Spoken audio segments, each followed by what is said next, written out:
Hello mga kaibigan, maligayang pagdating sa aking channel. Ngayon ay magbabahagi ako ng bagong video para sa iyo.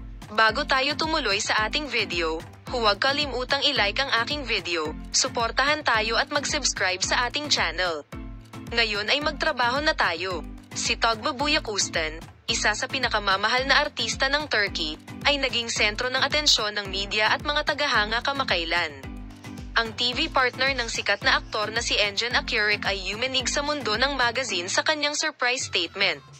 Ang pinainit na kaganapang ito, na naganap sa labas ng set ng Akyurek sa malaking screen, ay nagdulot din ng matinding pag-asa sa mga tagahanga. Ang pakikipagtulungang ito, na umaabot mula sa anak na babae ng ambasador hanggang sa pag-ibig sa itim na pera at marami pang ibang proyekto, ay mayroong espesyal na lugar sa puso ng mga tagahanga. Gayunpaman, ang mga balita sa media nitong mga nakaraang araw ay nagpapaniwala sa amin na ang relasyon ng dalawa ay nagpapatuloy sa labas ng set. Ginulat ni Tuba Büyüküstün ang lahat sa kanyang mga social media account.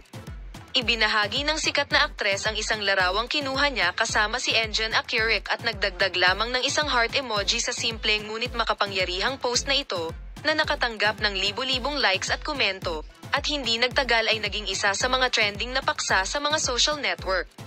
Itinuring ng mga partido ang hakbang na ito ng kanilang dakilang superior bilang tanda ng isang espesyal na ugnayan sa pagitan ng dalawa.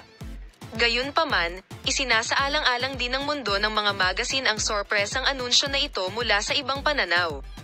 Ang katotohanan na si Tuba Büyüküstün ay naglagay lamang ng emoji ng puso sa ilalim ng larawang ibinahagi niya ay nagpatibay sa mga pahayag na kami ay magkaibigan lamang sa ilang mga lupon.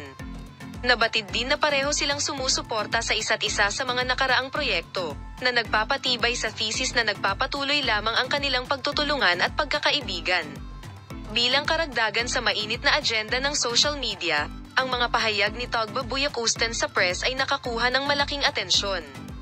Dear followers, yan lang mula sa amin sa ngayon, sana magkita tayo sa mga bagong video at bagong post. Paulem.